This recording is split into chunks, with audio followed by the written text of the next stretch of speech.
logic is not the only path towards disbelief or belief in God. Some people believe that God reveals himself in personal, spiritual experiences that cannot be understood by science, reason, or logic. These mystical experiences reveal God in a personal and intimate way. Your textbook discusses Saint Teresa of Avila from the 16th century, who claims to have had personal visitations from God. In one such visitation, Teresa, who was upset that the Inquisition repressed many books, reports that God said to her, "Be not troubled. I will give thee a living book." You can read about Teresa in your book, which, as far as I know, is just a regular book.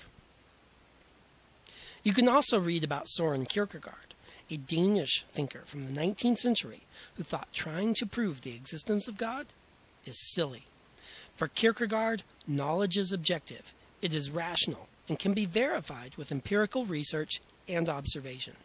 In contrast, faith is a belief in the absence of justification. It is personal and subjective.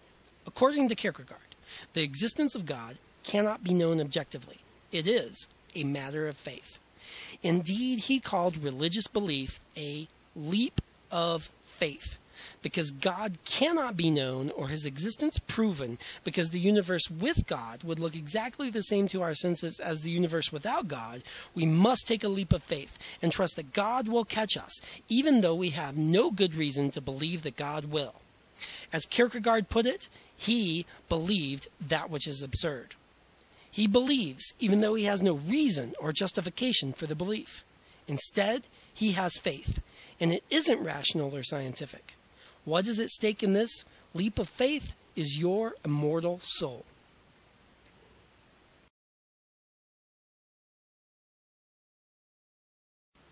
If the leap of faith makes you feel uncomfortable, you can always join Blaise Pascal at the betting table to bet your immortal soul with what is known as Pascal's wager. Pascal reasons like this: if you believe in God and there is a God, you win! If you don't believe in God and there is a God, you lose. If you don't believe in God and there is no God, then nothing much changes.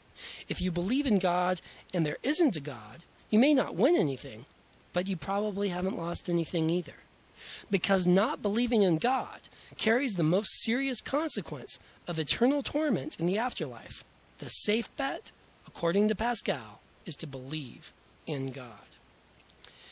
If you want to know more about Pascal's wager and responses to it, you will have to launch your internet browser, because the wager isn't in your book. But there is a pretty good entry on it in the Stanford Encyclopedia of Philosophy. For now, let's just say that there are those who think the wager does not work because the calculating bet isn't the same as genuine belief.